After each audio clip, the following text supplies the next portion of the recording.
everyone came, but Giacomo Montalvo with HP. First, thank you guys so much for being here. I know some of you traveled, other just taking the time out of your day to come. We really, really appreciate it. So what we're going to be doing today, as mentioned in the email, is we're really going to be kind of doing an unveil of our new this printer. It is targeted at small businesses, which is why today we're actually in a real small business. So Aaron Cook here is the owner, founder of 360 Espresso. So kind of the storyline we're going to talk to is just kind of why technology matters for small businesses. A few folks to introduce. We'll have Vlad Mauder in here, director of our HPS marketing team. Oh, I can scroll through and I can show you headshots. Boom. Okay, Brandon McGovern over here, director of customer experience with our home printing business. Marcus Thomas, who's back in the corner, product manager on our solutions that we're going to share with you today, Smart Tasks. And then we have Caroline Ning, yes. Who is the future product manager on the products that we are unveiling all the way from Singapore. So thank you for being here. With that, I would say I'm going to hand it over to Lad, who's going to kick us off. Yeah. Okay, cool. Thanks for coming. It's fun to be here to talk about small business. We haven't talked about small business for a while, I think too long actually, and it's a really important segment of our economy and of our business for home printing. So I'm going to talk to you guys a little bit about what's happening with home printing and how we're really looking at this overall and how we're really trying to reinvent the whole category as we look at this and create some vibrancy in here and how that's working across the board. And then Brandon's going to dive into some specifics on the OfficeJet Pro and how we're really relaunching and looking at this space and really bringing to life some really great innovation here. So we're excited to talk about that. But I love that it's a small business, but it's small, so I'm trying to figure out how to stand here. There's three things that we've been thinking about when we think about our strategy overall for home printing. And the first is really around the core and how we accelerate the core. And a lot of what we're doing in the core, it comes around two things. It's design and experience. And when we think about the core, it's the bulk of our business. It's the place where printing has been, but the core has been overlooked. Prior to our separation, the R&D dollars, frankly, were not what they should have been. We have put a lot of investment into reigniting the core and figuring out what this is. These innovations are the product of that multiple years of investment and really re-engineering what that looks like and reimagining that. Taking everything that we know and making it better. Design and experience is about not only how products look, and Brandon's going to talk about how this product is actually much smaller and more compact than the previous generation. I'm going to talk about why that is and how that works, but also how you experience it. What is the way in which you experience? We live in a world that's dominated by our smartphone, and we're connected and working everywhere, and how that really plays out. And the solutions are a big part of the story today that you're going to hear, and that's all about how we're really looking at our core experience. You'll recognize here, perhaps if you were with us in the fall, or if you've seen any of the coverage, the HP Tango, which is the smart home printer that we launched in the fall, which was really about bringing the story to life, a whole new form factor of design, and a whole new experience really to talk about, and really great coverage about how that has been and great consumer response in terms of how that's really working. And feel free, if you have questions, you can just ask a question. We can do that while we're here talking, no problem, or afterwards as we go through the demo sections. The second part of our strategy is really about how we position ourselves for growth. And there's two really important parts of this. This is about our services and how we think about new business models. And we're going to talk a lot today about instant ink and how that's really a core function of the printer and really an integral part of the proposition today, and how that's really changing the way people are actually thinking about printing and creating a whole new level of freedom in terms of their ability to access print instead of being held back by some of our traditional business model. We're also looking at new categories in the space. We've made big investments and continue to innovate in lifestyle photo, for example, as you've seen the Sprocket products come to market and really change and introduce new behaviors in printing for new generations. And we're going to be continuing to have a lot of exciting news actually there later this year as well that you're going to see.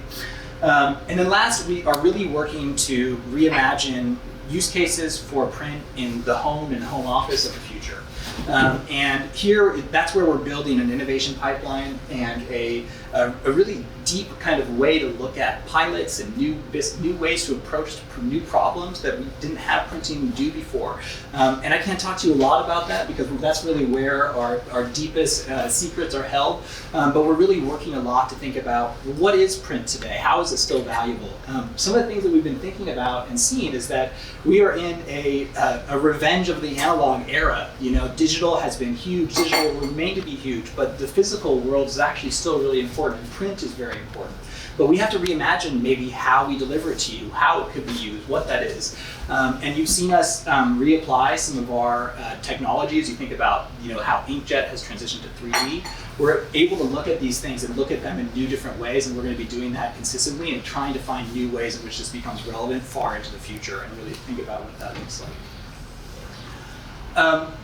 A little bit about how we do this and how we've been thinking about this at HP. So megatrends is an overall idea, and trend watching is nothing new, but HP has really taken seriously through our technology office, our CTO office, what are the megatrends that really affect technology and really affect our services and our offerings in the future.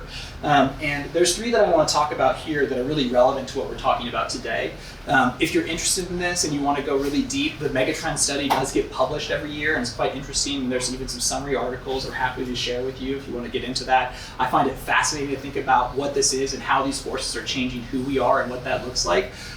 We have used this as a way to think about what we need to be innovating around.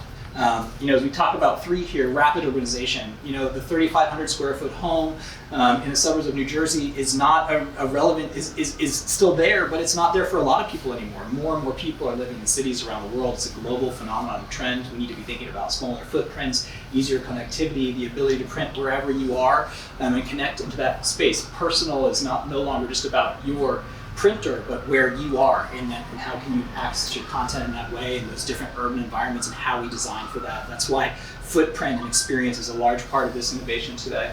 The gig economy. We know that more than ever, people are working in different types of job arrangements. Much less people have, corporate jobs like myself, but most of my friends and peers are working in all kinds of different jobs and side gigs and hustles. And what that means in terms of the entrepreneurial spirit and what that's done, I think largely a product of the internet and of digital transformation, how entrepreneurship has become mainstream in a way, is that you need tools that work for you, that are flexible, that you can get into in different ways, that help you pick up some of the busy work that maybe you don't have time for because you don't have an admin staff and you sit down at a WeWork and that's where you're going to work today, or at a coffee shop, and what do you need there to access? So we're really thinking about how we can create more access points for people in the gig economy so that they can be successful and still have access to some of the things they need to run their business, like a printer. Or like printing. And the last thing that's really relevant is smarter everything. And this is not news, but we have the smart home, we have the smart cars, we have the smart workforce. Our demands of technology require that it is smart if we're going to be relevant today. And we have put so much more intelligence into this product for small business than I think you'll have seen across the board or anything in this market. And that's a big part of it. It has to work like everything else does. Consumers, whether you're a home consumer or a home business or a small business, has a different expectation for technology and how it works. It needs to be smart enough to work like your smartphone does, to work like your smart thermostat does, to integrate with the rest of that. And we're really building that into the way in which this works and all the things work across our portfolio. Building upon that, a huge body of work that we've done, as you guys are all involved in the printing industry or in the small business industry, we've done a ton of work over the course of the last 2 years to understand why people print today or why paper is even important. So we talked to, over the course of the last 18 months, 22,000 people from 9 countries around the world, really understanding behaviors and experiences that people are having with paper and print and what that really is. And that's because we wanted to make sure that we had a really robust body of knowledge to understand what the innovation centers would be for how people are actually using these processes, whether it's coming out of a printer, whether it's a piece of paper, whether it's a book, and how those use cases are. So we could think about not only how our current innovation would work within that context, but also what future innovation would look like.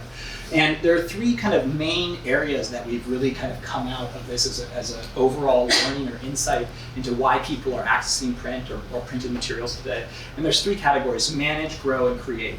And when we looked at this and we look at the data, and it's really robust quantitative study that we've used to really identify and build our innovation around. 55% of people are using printers to help manage their documents in their offices. That's very relevant. Aaron's going to talk to you about how he uses printing here. A lot of it is dealing with regulatory and management things that need to be done on printed paper to work with the city, et cetera. That's very common. Financial documents, et cetera. So there's a lot happening there. We want to make sure that as we go forward, our use cases and our solutions and our printers are built around those types of ideas. To grow, to learn, to teach, to research, to have interest. People are not stopping in their interest of these things, and as much as you can get into digital technology to learn, the ability to look at a printed page and go deeper and get deep learning is something that is very resonant for people in the education space, but also in the workspace. We think about how people are really digging into deep understanding and learning of what that is and how that's different from the digital space, and which can be relatively fleeting and not actually stick with you so much, which is a really interesting space for us, I think, going forward. And the last, to create. People are using print to send cards, to connect with people and make real connections, and that happens from a small business perspective when we think about the kinds of marketing collateral that people use or the value of a physical card versus a digital piece, and to all the way to a photograph and how that can really stay with you. And we really think that gamut is really important as we think about how those different things develop over time. And then last, all of that's well and good. You can talk trends, et cetera, but how are you really applying that? And so I want to introduce as well the innovation framework that we're really looking at to think about how we're bringing that to market. Because in all of that context, and we'll go deeper on this, the opportunity is to really look at this category, which we have a lot of issues historically. Like, printer doesn't work, it's expensive, it never works when I need it to. How are those things really issues that we want to address, and how do we overcome those? So 3 things that you're going to see in every single one of our products or solutions as we go forward that are really important. We already talked about design, but design is critical, and not just design for the sake of design, but design to fit within the path of your life. So it needs to fit within the context of your business, it needs to fit within the connectivity experience that you need to have, and it needs to work in the way in which you work or live, and that's really critical so that we can have a role there that's relevant and not obtrusive to the way in which that is. A lot of this came out of the insight that people were spending more money creating furniture to hide their printers than they were to actually buy a printer. And that's a real thing. And it should be able to fit within the architectural ethos that you have so that it can be accessed and used, because if it doesn't, then it's just going to become irrelevant. So we find that to be really important. Second, experience, and this is really about the app ecosystem that we're building, the way in which you want to access your content in a way that's most relevant to you in the context of printing. And so you're going to hear a lot today about the Smart App, which is the best mobile print app on the market. A huge success story for us in terms of driving page growth and engagement with printing and making it so much easier for people to access. But it's not just about being able to print from your mobile phone, but about what the experiences are, how that connects to the rest of your digital ecosystem. And so what you're going to see today is the way in which that starts to enable us to move whole steps forward in terms of what we deliver, what kind of productivity solutions you can have within that when we start building some of the things that you may have seen only in big businesses now being available for small businesses, and we think about workflows and the ways in which those operate. I'm trying not to give too much away. And then last, simplicity. Things need to work when you need them, how you need them, and you need to have the right ink at the right time for you. We're going to talk a lot within the context of the product about instant ink. Instant ink in a market like the US has become a hugely valuable part of our portfolio and of our offering. So you're going to see this really integrated into the experience, because what we found is that people, when they subscribe to instant ink, have a great response. They enjoy printing a lot more. They have a lot less friction related to it, because nobody wants to run out and nobody wants to feel like they're getting ripped off. So we really feel like we're able to deliver great value. And as we talk today, we're going to talk about the way in which we're going to deliver specific plans for small business that help with higher yield issues, and give people some greater opportunities to get the savings that we've been able to offer customers with instant ink and the improved customer experience that comes with that. Okay, I think that's it for that's our 30,000 foot view. If that's the kind of tracking there. Any questions there before we move on to the next section? Well, you can also ask later.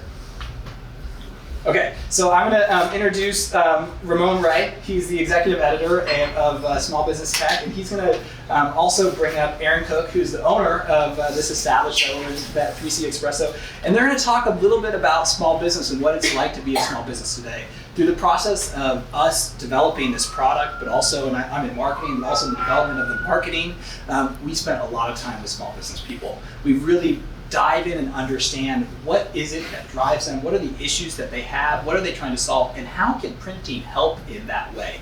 And so we're going to talk a little bit about what small business is like today, what some of those things are, and then as we go through the innovation, I think you'll see the way in which some of those things really start to map and how we start to solve real problems for people. Thank you. Ramon. No round of applause. You want to go ahead, anyone? Okay. Thank you all for being here today. How was the coffee, tea, or espresso, whatever you had? How was it? Good. They said it was pretty good. So, Well, I'll be worried. yeah, we're in good hands. But no, really, thank you all for being here today. And I'm a small business owner myself, an entrepreneur, started a few companies, and it's always exciting to sit with a peer of entrepreneurship. And I think it's very appropriate as well that we could be in a co-working space or anywhere else, but we're here in a small business. Many of us write and talk about this stuff kind of in a glass tower somehow, you know what I mean? But I think it's nice to be in the place where small businesses are at. So Aaron, thanks for being here. And why don't you just start off by telling us a little about yourself personally and why you chose the pain and aggravation and suffering to be a small business owner in New York City. Tell us about That's it. an everyday question that I ask myself, obviously. Okay, so accent, Australian. I know that's normally the first question. Okay. Yeah. So I moved here 6 years ago to New York, straight from Perth, Australia, and to start a startup coffee business. So you came here wanting to start in the coffee business, okay? Correct, yeah. So it wasn't by accident. Okay. A company called Bluestone Lane, which is now quite prominent throughout the city. Nice, good. Yeah, bootstrap funded, barely earns anything. Okay. But it was the opportunity to do something that was elevated in the kind of more espresso and cafe realm from what you normally see in bodegas and diners, and that coffee experience here. So I wanted to bring what is a very strong Australian culture around coffee and cafes to New York. And is it fair to say coffee also in community? I mean, do you see this as a sort of a community center as well? People can come in and relax and get work done. As actually Vlad hinted at today as well. Yeah, it's actually an interesting point. People who come here, they often refer to me, and in a nice way, they go, "You build community." And it's funny, I'd never really thought of it like that. I guess I knew it here, but no one had actually said it. Yeah. And so as much as I feel like I'm in business and trying to earn a living, I'm building community at the same time. A mayor of New York City or something like that. At least in the village. Great. Let's talk about it again. I wish we had like hours we could have this conversation because I love small business. But let's jump right into it. A day in the life of small businesses. I think that most of us, when we get our coffees, our lattes, our teas, whatever, the interaction we have is probably like right there. And we say, "I'll take this." We sit and go. That's not your life though. Or the life of your peers or your colleagues. He's going to say, no, it's not. So help us understand the many hats that you're wearing as an entrepreneur, as a business owner, as all these roles you're having. Help us understand the day in the life of Aaron Cook. Well, the brief version. Don't give us the 24-hour version. Well, first one is I'm a firefighter. I'm always putting out fires. Okay. Obviously, figuratively. I got you. Wake up at whatever time to go to the bathroom, check your phone as the opening barista called out sick. So if I don't do that and I wake up at 7, it's already too late. And so I should have already been there. So that's the first thing.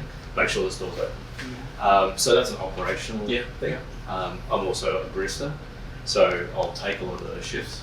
So I'm a leader, I'm a mentor, I have to be a problem solver, a psychologist, for my friend over there, Jonah.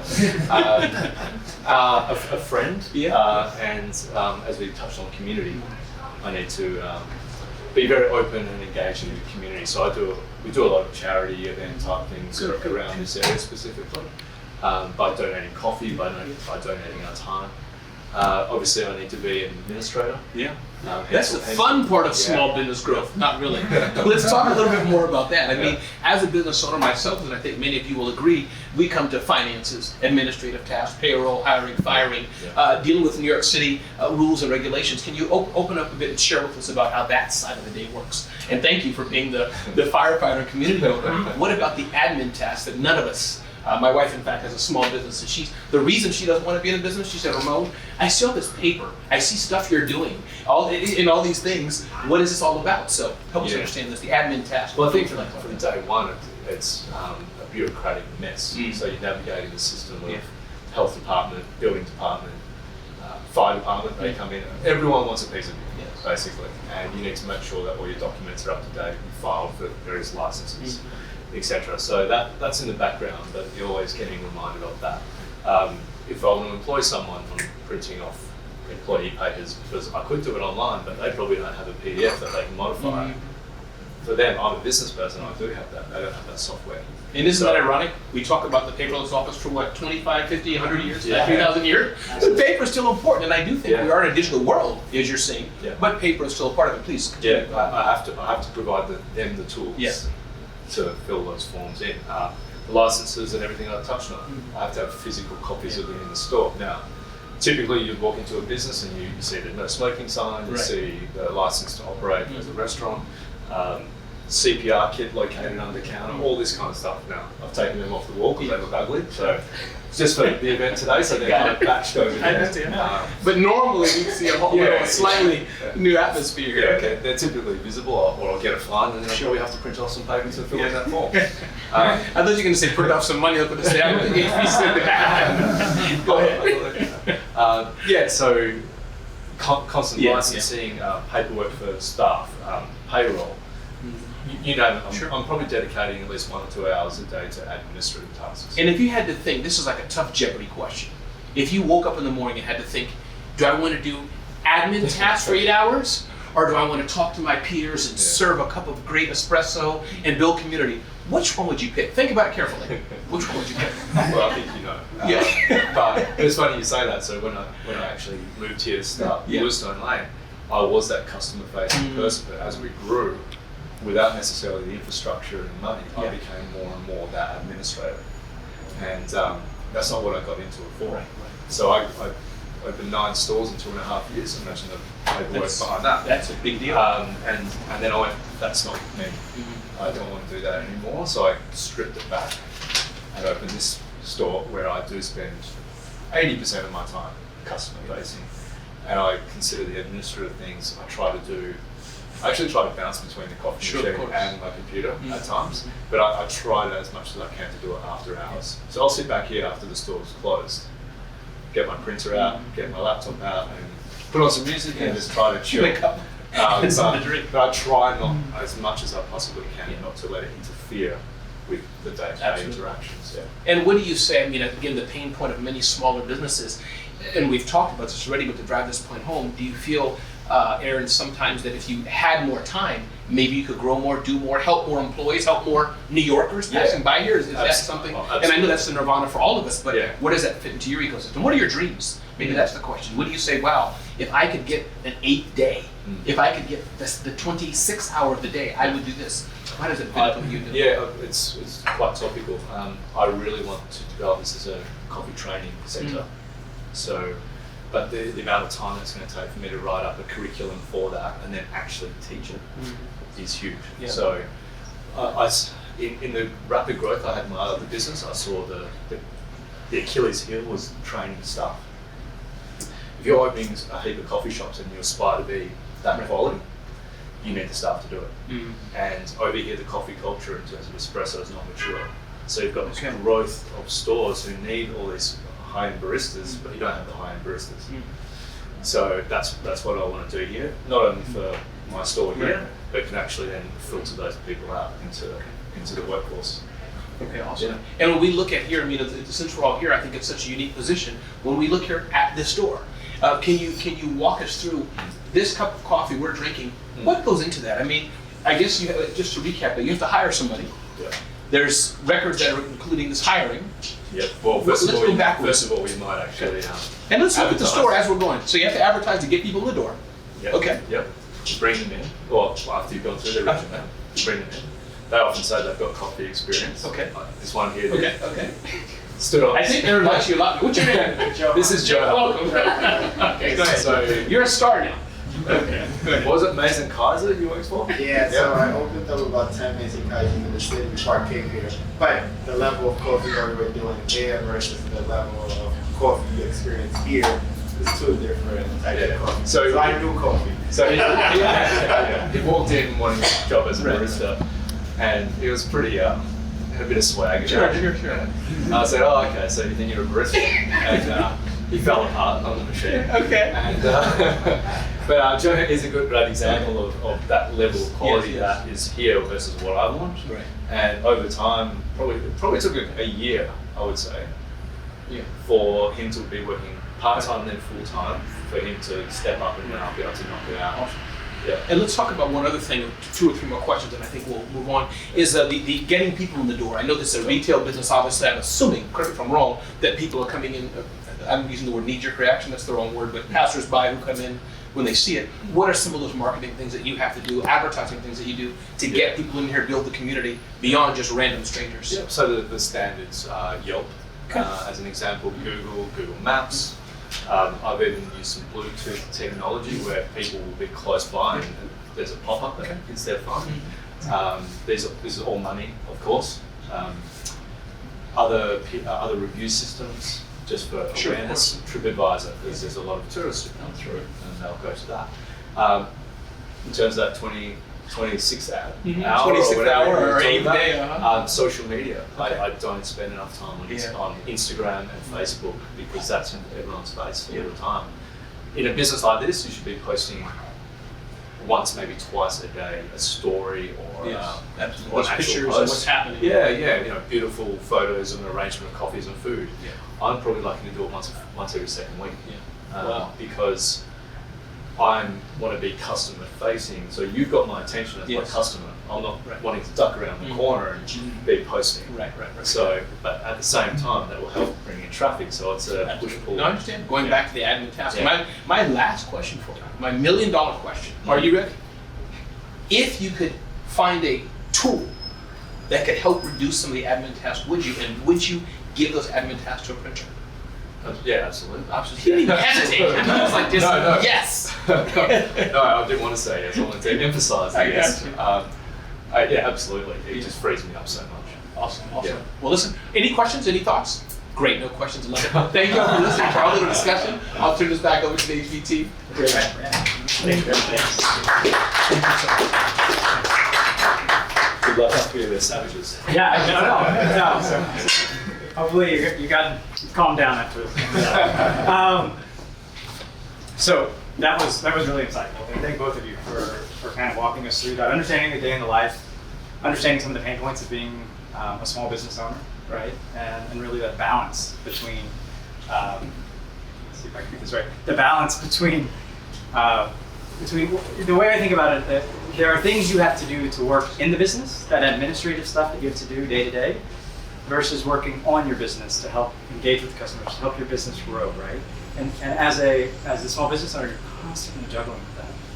Just listening to them reminded me of another small business owner that we had interviewed. Happens to be a guy in Austin, Texas, who owns a tequila distillery. I guess that's what you call it.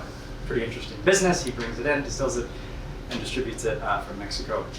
And he said the thing he spends most of his time on, and the thing that he hates the most, is basically everything that doesn't have to do with promoting and selling his brand. Right? So it really resonates with what you just heard, right? I want to spend time in front of customers. I want to be helping my business grow, but I have all of these administrative things. In fact, we did some research, 68%, if you look across other small business owners, on average, 68% of their time is spent on these day-to-day tasks, working in their business. And all of them are looking for opportunities to minimize that, shrink that, so that they can shift to that idea of working on your business, working on that growth strategy, working on where do we go? How do I bring in new customers?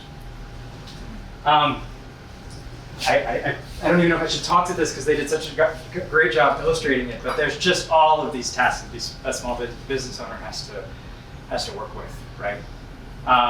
In purple, finance, accounting, HR, all of these things that are in the business versus these marketing and other areas where you're really working on expanding your business. I love how he illustrated. Actually, this is from a business lens, but there's also all of the soft things that you have to do, and they're probably more impactful, right? I think you said the word that you're a mentor and a coach, and all of that, an advisor, right? A therapist, right? There's a lot of other things that go beyond just these organizational structure type things. But that in a large organization, you might have different people taking ownership of it and delegating. These small business owners don't. So we took these insights, and that's what led us to really refocusing and redesigning our Office Jet Pro line. How can we make it smarter? How can we make it more productive? And offload some of that into business work to help these small business owners kind of free their time and shift to help enabling their growth strategy. And I'm going to talk to you about the product and some of the decisions that we made along the way to really help and bring that to life. But before we do that, I wanted to start, and as with all of our product development journeys, it usually starts with looking at, well, what are customers buying today? What is the previous generation product? And what are some of the feedback that we heard on it? It's a good place to benchmark ourselves and just start that cycle of innovation, because we're constantly looking to improve and refocus and recalculate. So actually, right over there, you'll see the previous generation Office Jet Pro. Also, the picture here, it came in 2 colors. Overwhelmingly, what we saw from customers is some of the accolades, some of those really positive things were around the print quality, the print speed, instant ink. We talked a little bit about instant ink. We'll go a little bit deeper on that later, but the value that we're offering with instant ink is really unique, and customers are really appreciating that. But there's always good and there's always bad. There's always things that we need to improve on and continue enhancing. These may or may not come to a surprise to some of you, but the 2 biggest were around scanning and the experience around scanning. It's complicated. It takes too much time. And then connectivity. Connectivity is about, first, getting it up and running, just connecting. Second, staying connected. You expect it to be on whenever you go to access it, right? And you don't have time, back to this idea of balancing your time, you don't have time to troubleshoot. So we took these insights and this understanding of where, of the challenges that SMB customers have, and we really went to focus our efforts around delivering these products. And I'm going to use the framework. I'm going to walk you through the design decisions that we made using that innovation framework that Lad introduced earlier. The design, experiences, and simplicity. And this is really with the focus around each of these. How did we create a design that fit in an SMB environment? What are the experiences that are really relevant to small businesses? And how do we make it simpler? How do we make it simpler so that the product works for you, not against you? Helps frees up your time. But it starts with design. It starts with the design because, frankly, that's what you see. That's what pulls you in. But all of these other ones are equally, if not more important, once you start using the device. So we'll start with design on our journey here. Now, let's talk to you about this idea of rapid organization. Rapid organization is basically, as we see across the world, homes and places are just getting smaller. There's more people coming to the larger cities. In fact, a research study I recently read showed that studio apartments, over the past 10 years, studio apartments have reduced in size by 10%. But at the same time, over the same 10 years, they've increased in price, rent, by 28%. That phenomenon isn't just in renting your apartment, but it's also happening, that trend is also happening in environments like this, and you have to pay rent. So naturally, we see spaces are getting smaller, and we have to really be creative about optimizing your space and really optimizing the things that you put in, so you're maximizing the usability of that space. And we talked about WeWork in these different environments. Really, what we see are business professionals getting more creative about being more flexible and more collaborative in these environments. So with that, we really looked to at how we would design these products to fit in there. And it started with really creating this more intuitive design. What you see when you first look at this, and I might stand over here so I can kind of point, I don't want to point. I'll stand over here. But what you see, the first thing you notice are these really, this block right in the middle. These hard lines make it feel more modern. When we tested this design, some of the words that customers got back to us on is, they called it refreshing and cool. They also said it looks durable, and that's deliberate. The durability kind of comes from these very hard lines. We also have this tri-color. If you notice, there are 3 different colors that kind of contrast that white block in the middle. What we've done is we've used these color accents to help navigate your eye, but also your hands as you use the device to the things that you want to engage in. First, you have your paper tray and your output tray. You'll notice it's a little bit lighter gray. We have around your control panel, you have that same color, and also on the ADF. These were purposely done, and you'll see we have other colors.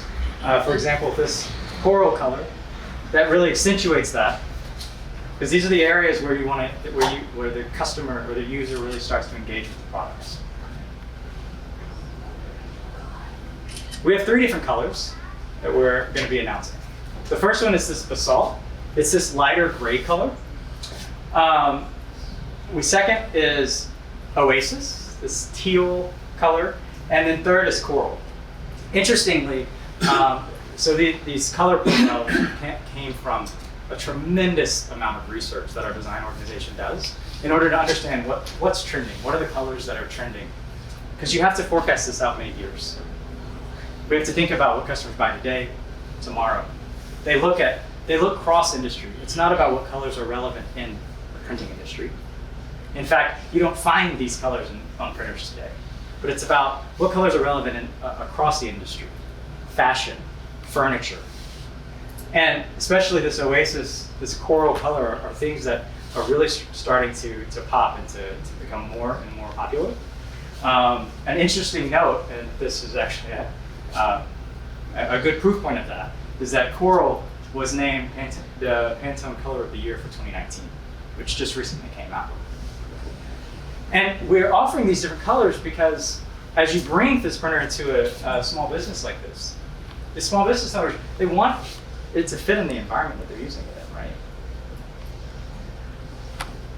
This could sit on the counter and really start to blend in, probably a little bit more than our previous generation. So that's the design. That's kind of what it looks like.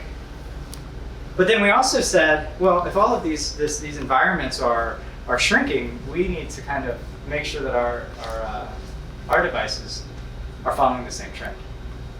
So with these devices, we've reduced the size by volume up to 39%. That's a pretty significant reduction, generation over generation. But we did that specifically focused on not making trade-offs on the experience. I mentioned earlier, the print quality, the speed.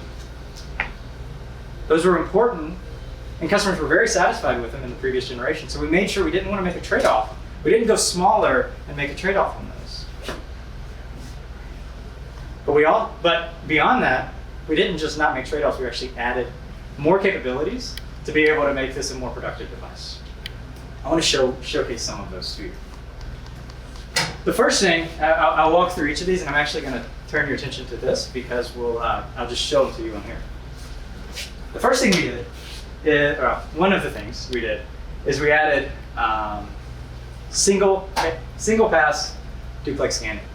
through the ADF. So if you put something in here, put a page in to scan it, we now have, you have the scan bar here, and you also have a scan bar on top here. So we can speed up the scan speed, well, we can double it. In a previous generation, we did duplex scanning, but it required 2 passes. Again, this is about really trying to improve the productivity of these of our customers. We've also added an extra tray. So as you can see here, the capacity is up to 500 sheets. And this is to remove that interruption of, oh, I just ran out of paper. You can add an entire ream, 500 sheet ream, and not have to return back to it. This one I love. In fact, I should just demo it. Who's ever scanned something like your ID? Okay, we have to do that sometimes. I'll just pick a card out of here. I want to scan it because it's my credit card. One of the challenges is that once you get it on here, you can't get it off. Does that ever happen to you? You try and peel it off, and it kind of hits the edge, and then you kind of have to. It takes a couple of minutes. These are small pain points, but this is something that kind of is just a frustrating task that you have to do when you have to do it. So with this new product, we have this easy slide off. In fact, if you want to come try, you can try and slide this off. This easy slide off glass that makes it quite simple to just pull it all the way off. You don't have that edge to now catch. And then this other one that I love is really about another piece of just simplifying the experience and really looking and trying to walk in the shoes of our customers and understand them. Have any of you ever printed, and when you're printing your documents, maybe the output tray starts to overflow and suddenly you have pages on the ground?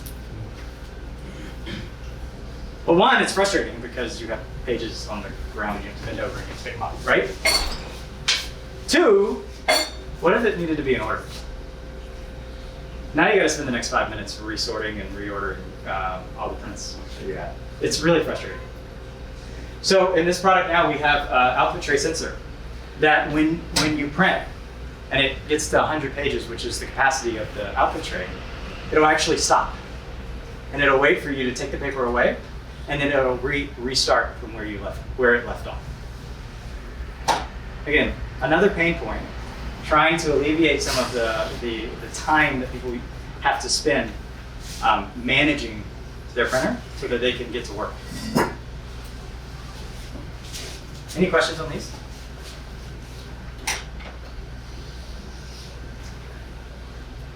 Excellent. So that's really about the design, and we're really excited about this design. I personally think it's a beautiful device. I would be very proud to put this out. In fact, I have one in my house. But it looks really nice. It looks nice here on the counter. And I think the additional design elements that we put into it to make sure that we had even more productivity in some of these use cases really add a special touch across a lot of the experiences.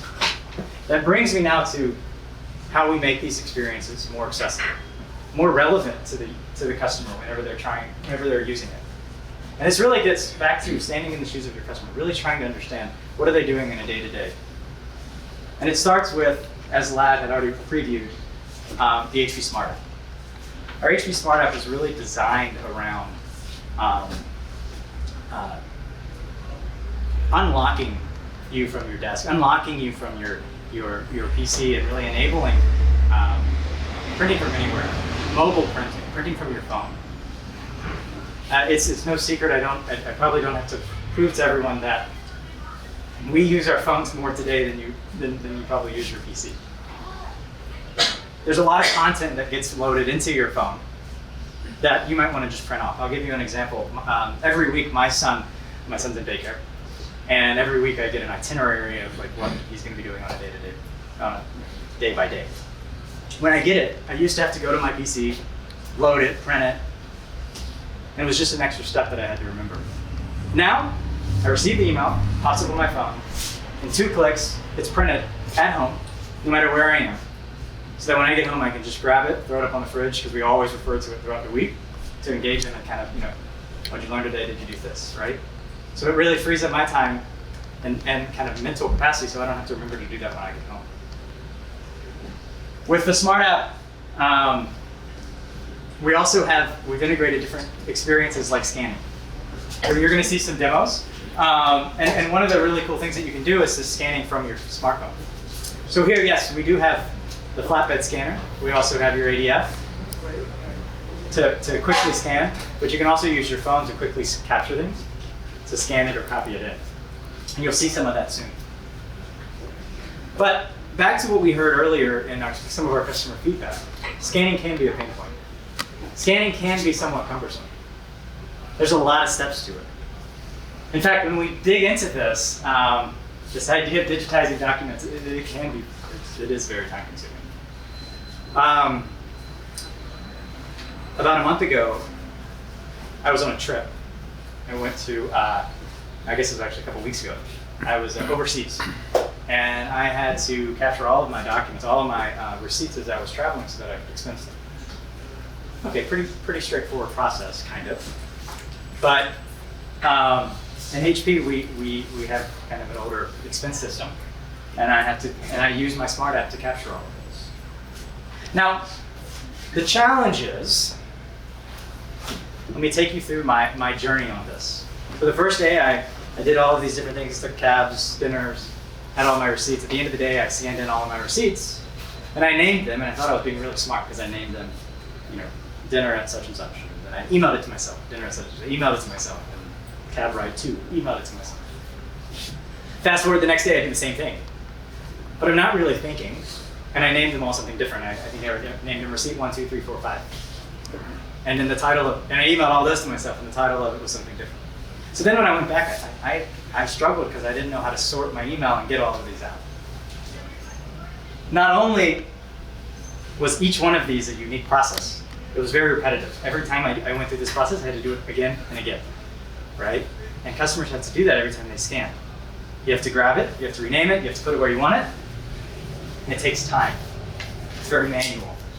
And sometimes the integration between different apps is very manual.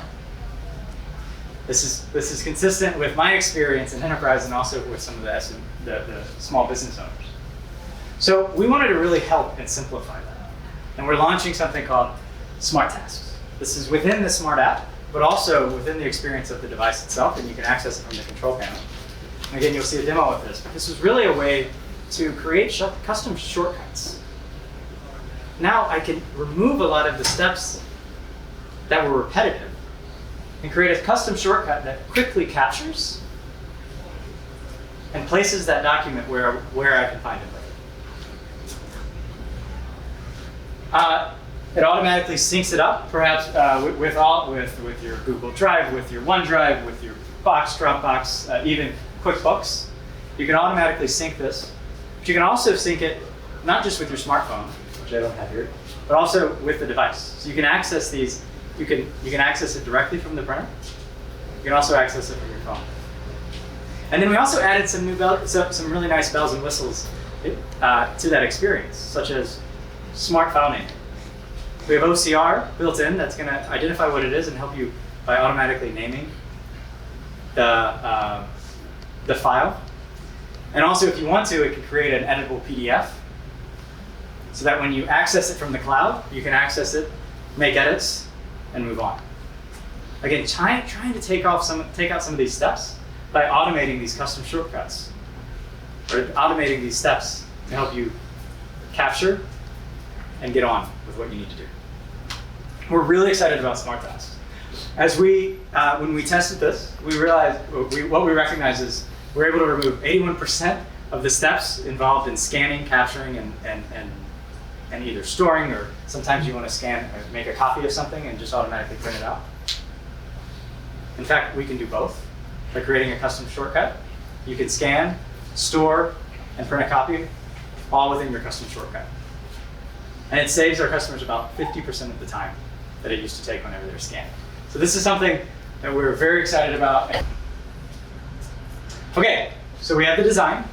We've really tried to create an experience that really meets the customer where they are, starting with that mobile app, but also improving some of the core experiences around that were pain points like scanning. But then we move on to this idea of simplicity. How do we make a product that works for you and not against you? I think I've used that a couple times now. How do we make it seamless so that you're not dealing with interruptions? In fact, we did a survey of some of our customers and about some of the frustrations that they have. And the common theme across them were this idea of interruptions. I get interrupted when I'm low on ink, out of ink. I get interrupted when I have a problem with the printer, when the printer malfunctions. And what you can see, these numbers actually, when we asked the question, we asked them if they're frustrated or extremely frustrated, and this is the percentage of the respondents that said that they're either frustrated or extremely frustrated. And these were some of the highest ones, all with a common theme of this idea of, I don't want to be interrupted. I don't want to be interrupted to do something else that's working in my business. I want to free that up. I want to get this done quickly. I get it, so I can work on my business. The first piece on that was connectivity. I mentioned this earlier. The product, some of the product feedback that we heard on previous generation, and that I see a number of people shaking or nodding their head on. Connectivity is a pain point. How do we improve this? We really took that to heart and looked at the connectivity journey to understand how can we connect easily, but then how do we stay connected?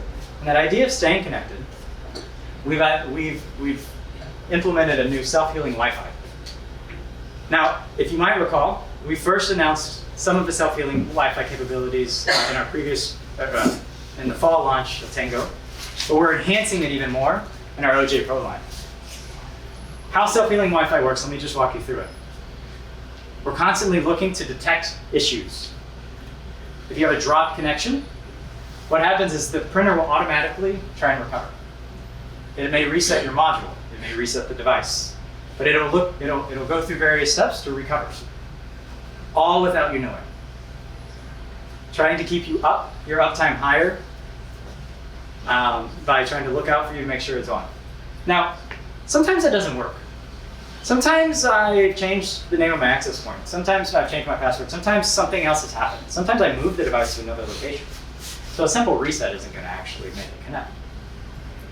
Well, we're intelligently looking at different things, and based on cues, we will prompt you on the screen, or your app, of what steps you need to take to help guide you through getting reconnected in a more intelligent way. Not just taking you through kind of like this, not just taking you through a set of predetermined steps, but really trying to be more reactive to each situation and understanding what's causing the issue and what you need to fix it. It may be insert your new password or something like that. So all of this is happening. These first two things are happening without your knowledge. And we only bring you in if we need your input. The second thing that was on that slide was really around the interruption of when I run out of ink. Now, I'm sure a lot of you have heard about our Instant Ink program, but just to kind of recap it, just to help make sure everyone has a common understanding, Instant Ink really helps to solve that problem. What we do is we're monitoring how much ink you have, how many pages you're using, and how much ink you have left. And when we see that your ink levels drop below a certain threshold, we proactively send you ink. Now, the customer previously had subscribed to some level of service, and that's the only payment that they make. Our plan started at $2.99, not $299, but $2.99 a month for the lowest plan, and that's counted, I say lowest, that's how many pages you print per month. And we'll send you ink proactively without charging you for that ink that we're sending you. It's all bundled in that. Now we're actually, as we're launching this product to focus more on SMB, we recognize that there is a higher volume of print needed. Previously, we went up to about, I think, 300 pages, and now we're launching a 700-page plan that is $19.99 per month to help solve that need of all those regulatory issues and all those things that he's printing a lot higher volume. Any questions on Instant Ink? Vlad's going to take you a little bit deeper into the Instant Ink value prop and program and how it works. But this is what we've seen. This is a really compelling, not just a compelling value prop, but customers who are involved, who enroll in Instant Ink are generally have higher satisfaction than customers who don't.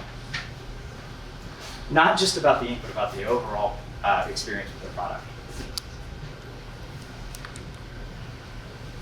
The last thing we recognized is this about making a simpler experience was really this idea of security and privacy. This is a big deal. Security and privacy is a big deal. Today, it's always been a big deal, but it has a lot of spotlight on it, even more recently. Small business owners have a pretty big challenge on their hand when it comes to privacy and security. On the enterprise side, of course, it's a big deal, but typically you have teams of folks who are really strong and expert at security. As you get to the small business owner, they're wearing all the hats. You can't expect them to be a security expert, a barista, and a therapist. Pick two, can't do all three. So we wanted to take on some of that burden. We wanted to make sure that we were making this, really bringing that best-in-class security to the OfficeJet Pro series to help those small business owners. We really look, when we talk about security, we look at the device, the data, and the document. We look and we work to how do we secure each of these. I'll highlight a couple of them that I think are really, really interesting. First, when it comes to the physical device itself, we have secure boot. Basically what happens is every time the device boots up, we're validating the firmware, the BIOS, or equivalent BIOS, and making sure that it's authenticated by HP. And if it's not, we will reset it. So if you get a virus in there or something changes, we're constantly monitoring that. Even once it comes up, we continue monitoring that as data passes through. And we'll reset it if needed to make sure that you have the highest level of security. That's that runtime code integrity. We also have WPA Enterprise capability that we're bringing to the OfficeJet Pro line so that you can put this in different types of environments, like an enterprise environment, with a tighter, more secure connectivity story. We're encrypting. This idea of encryption is very important as you're passing data back and forth. Even within a local network, you want it to be, maybe even more so within a local network, you want it to be encrypted as it's passing around. So that as you're in a small environment, if somebody else is on your Wi-Fi, they can't grab those packets and see what you're doing. So we have end-to-end encryption. And then finally, we have secure, this is actually the first product with secure IPP or Internet Printing Protocol, as well as some other secure printing to make sure that the documents that you're accessing or the documents that you're sending stay secure or are secured whenever they're passing over. This is a very important, I'll just kind of reiterate, we really take seriously the privacy and security aspect and want to make sure that we're protecting our customers whenever they're engaging with the product. So I talked to you about the design, the experiences, and the simplicity that we're bringing, the innovations across those three pillars. And this is the lineup that we're launching. It starts from the 8025, the OfficeJet Pro 8025 at $169. So and goes up to the 9025, which is this product here. We're also launching an OfficeJet Pro Premier at $399. Now these are all available. These three are March. You can kind of read on the slide, and these two will become available in May. You will also get, we can also provide data sheets for you that will go even deeper in some of these specs. But one of the things I want to kind of offer as a takeaway is we haven't really talked about specs, and that's somewhat intentional because what we're doing is really innovating around the experience of right? We're really looking at this as an ecosystem. You've heard about different solutions that we're bringing to market to help ease some of the pain and some of the pain points around frustrations, around engaging with your printer, around scanning, around getting it connected, staying connected. And we're really looking at not just how do we make it faster or a little bit better print quality. Yeah, we're looking at that. We do that. We have really good engineering around all of these in our print business. But how do we make it an easier experience? How do we get you engaged so that we can take more of your time off that working in your business and shift it to working on your business?